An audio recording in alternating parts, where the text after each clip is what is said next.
두려움은 끝까지 우리를 따라와서 우리를 계속해서 우리를 묶어둘 거예요. 속박하는 거예요. 우리를 계속 괴롭히는 거예요. 그 두려움이. 그러나 인내하고 맞서면 그 두려운 것을 오히려 도망치고 결국 승리하게 될 줄도 믿습니다. 말세의 삶의 특징은 서두르고 참지 못하는 것이죠. 그 말세의 징조들이 그래요. 그래서 말세의 제일 분명한 성공 비결은 인내라고 하지 않습니까? 인내하는 거. 인내 끝까지 견디는 거예요. 하나님의 일은 때가 차야 된다고 그러지 않습니까? 그때까지 최선을 다해 할 일을 하면서 기다려야 되는 것입니다. 그래서 예수님도 종종 때가 되지 않았다라고 하셨습니다. 바울도 만일 우리가 보지 못하는 것을 바라면 참으로 기다리라고 그랬어요.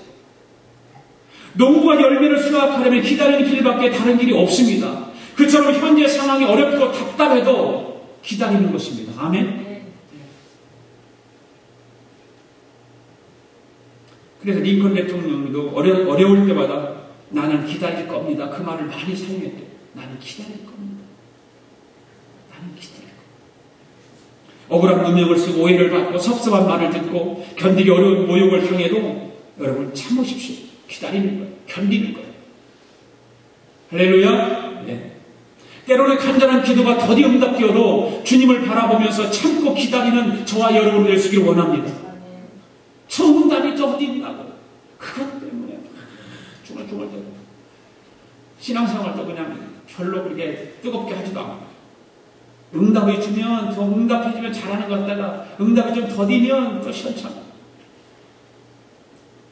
견디는 힘이 없어서 견디는 믿음이 없어서 견딜 줄 알고 인내하는 믿음을 가지면 응답이 좀 더뎌도 내가 할 길은 해야 될 일을 해야 되고 신앙생활이 그렇잖아요. 내가 해야 될 일을 하는 거죠. 그 다음에 마지막 세 번째로 준비하며 살아야 되는 것입니다. 준비하며. 이 종말의 시대를 우리는 어떻게 살아야 되냐. 준비하며 사는 거예요. 준비하며. 14절 읽습니다. 시작. 이 천국 복음이 모든 민족에게 증거되기 위하여 온 세상에 전파되리니 그제야 끝이 오리라. 우리나라에서 한강 다리들이 몇 개 끊겼죠. 성수대교가 제일 먼저 끊겼나요? 아닌가요? 그 두 번째, 세 번째 끊겼나요? 성수대교가 붕괴 나고 난 이후에 어떤 사람은 한동안 차에 망치를 놓고 다녔다는 거예요. 차에다 망치를 가지고 다녔대요. 왜 그러냐면 자동차가 다리를 건널 때마다 안전띠를 다 풀고 다녔대요.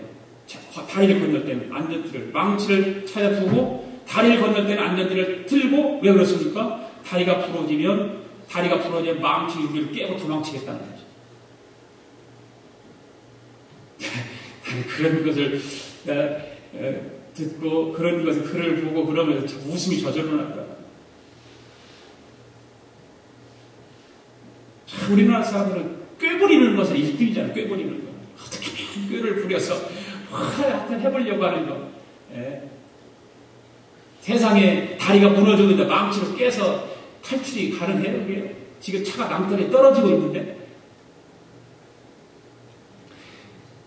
저들에게는 그것이 대단한 준비성이라고 생각을 하지만 그것은 참으로 소심한 준비라고 하는 거죠. 참으로 어리석은 준비고 참으로 소심한 준비인 것입니다. 주님의 재림의 때와 자신의 종말의 때를 잘 준비해야 될 줄로 믿습니다. 아멘. 구체적으로 무엇을 준비해야 되냐면 감리교 창시자 요한 웨슬레 목사님은 이런 말씀을 해서 심판날에 주님 앞에서 세 가지를 준비해야 되는데 시간과 자녀, 물질. 시간과 자녀와 물질 이 세 가지를 어떻게 썼는지 대답해야 한다고 해요. 주님 앞 딱 주님 오셨을 때 주님 앞에서 시간에 대해서 주님 분명히 물을 것이라는 거죠. 그리고 너의 자녀를 어떻게 교육시켰느냐 묻는다는 거죠. 그리고 물질을 어떻게 사용했느냐 묻는다는 거죠. 그래서 그거에 대해서 주님 앞에 대답해야 된대요. 네. 자, 그러기 위해서라도 지금부터라도 안 늦었어요. 안 늦었어요. 지금부터라도 준비하십시오. 주님 앞에 섰을 때 시간 관리를 어떻게 합니까? 나에게 주어진 타임 매니저먼트를 어떻게 했는가? 나에게 주어진 자녀들을 어떻게 내가 교육하고 양육했는가? 하나님께서 나에게 주어진 물질이 있는데 그 물질을 어떻게 사용했는가?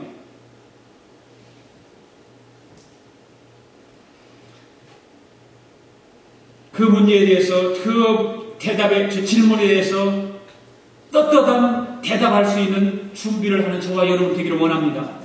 자신에게 주어진 것은 선한 일을 위하여서 하나님이 주신 것이라는 자체를 가지고 그것을 잘 활용해야 돼요. 나에게 주신 것이, 하나님께서는 이것을 선한 일을 위해서 사용하도록 나에게 주셨다라고 하는 그런 믿음과 신앙이 있어야 하는 거죠. 물질도 자녀에게 너무 많이 물려주고 하지 말고 좋은 일에 많이 써야 된다는 사실이에요.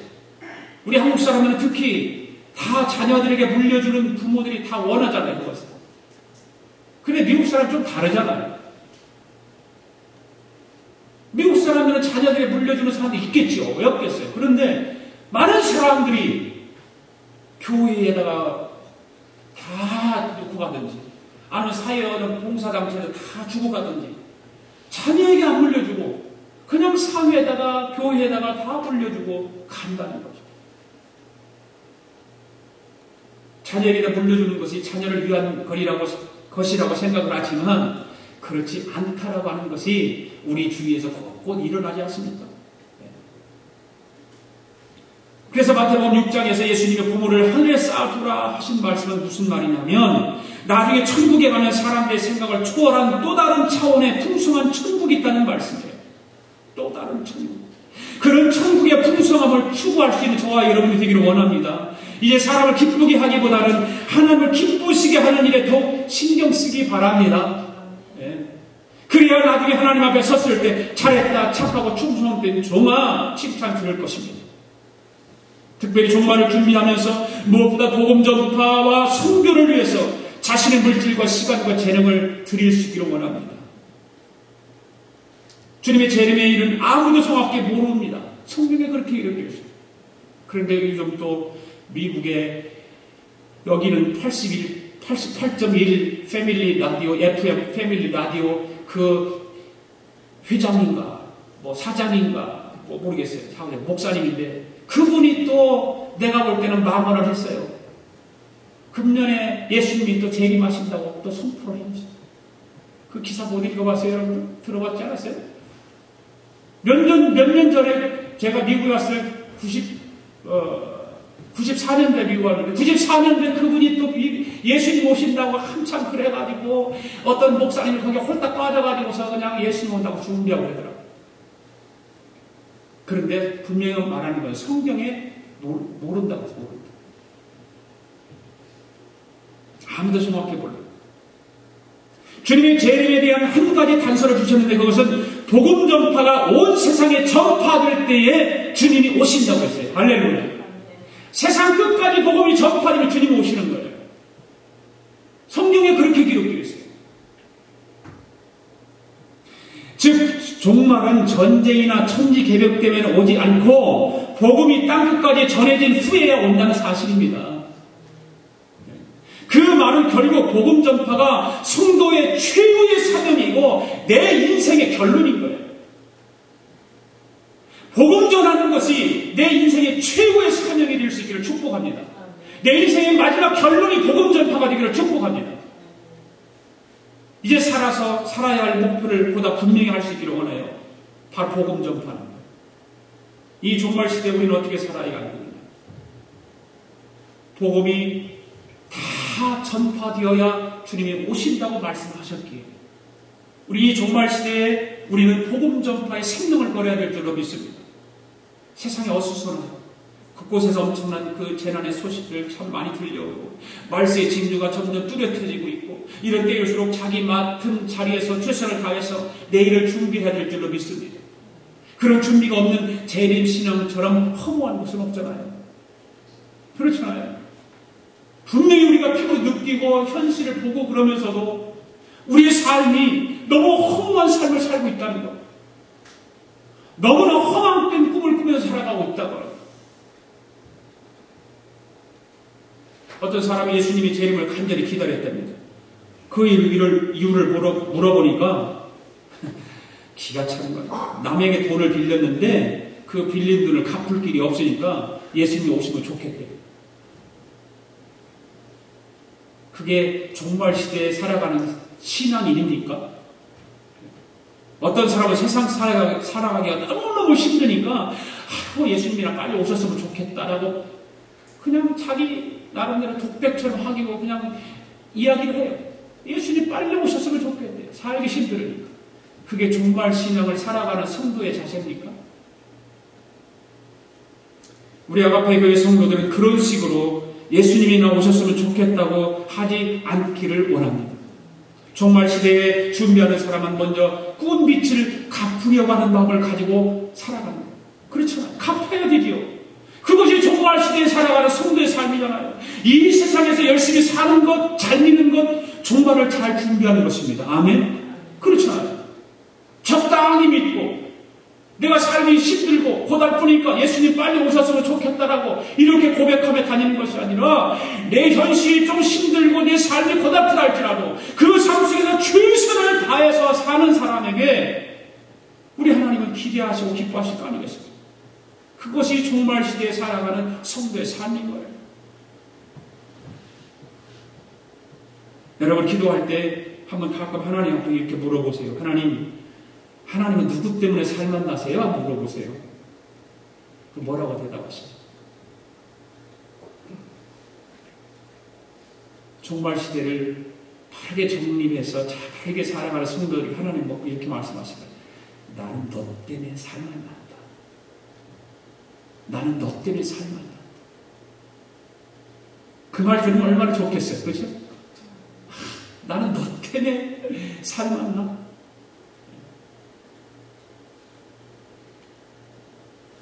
너의 신앙생활을 하는 거 보면 나는 정말 신난다.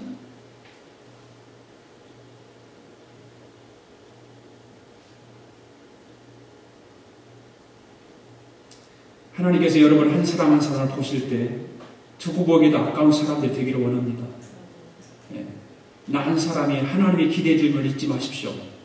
지금 조금 힘들고 어려워도 절대 기죽지 마십시오. 언젠가 하나님 앞에 귀하게 쓰임받을 때가 반드시 올 것입니다. 아멘.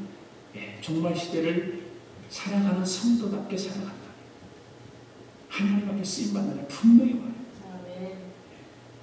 이제 하나님의 기대주로서 세상의 종말을 대비하고 살고 또한 자신의 종말도 얼마 남지 않은 것처럼 그렇게 생각하면서 살아가는 사람. 그 복된 사람입니다. 그래야 인생의 낭비가 줄어드는 거예요. 인생을 살아가는데 왜 낭비하면 살아갑니까? 그걸 줄여야 됩니다. 만약 우리 목숨이 지금부터 3개월밖에 남지 않았다면 여러분은 어떻게 살겠습니까? 얼마나 열심히 살겠어요? 그렇잖아요. 만약에 3개월밖에 남지 않았다라고 여러분이 생각하고 산다면 멋지게 살 수 있을 거예요. 그렇죠. 그처럼 매일매일 하루하루가 끝날인 것처럼 종말을 잘 준비하고 마지막 때에 예수 믿고 멋진 작품 인생이 되셔서 하나님의 뜻을 멋지게 이루어드리는 그런 복된 성도들이 다 되실 수 있기를 주님의 이름으로 축원드립니다. 기도하겠습니다. 살아계신 하나님 아버지 은혜와 사랑을 감사합니다. 종말 시대에 우리는 어떻게 살아야 할까? 오늘도 하나님 말씀을 통해서 종말 시대에 일어나는 일들과 우리가 어떻게 살아야 될 것을 말씀을 통해서 그렇게 주심을 감사합니다. 이 험한 세상 가운데 우리가 정말 크리스찬으로서 믿는 사람으로서 마지막 때의 삶을 사는 것처럼 매일매일 삶을 살아갈 수 있도록 주님 축복하시고 인도하여 주시옵소서. 감사드리며 예수님의 이름으로 기도드렸습니다. 아멘. 다 일어나셔서 주님 다시 오실 때까지 찬양 드리겠습니다.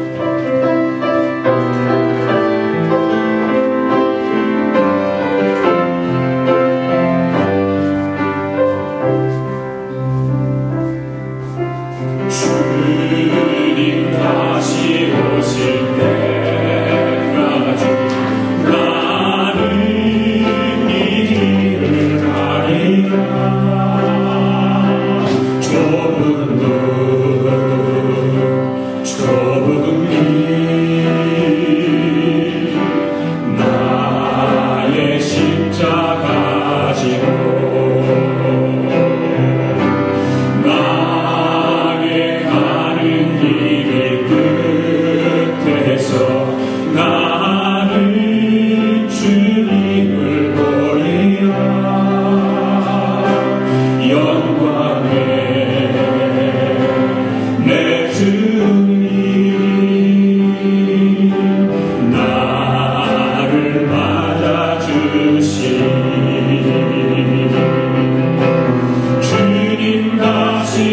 시행되었습니다.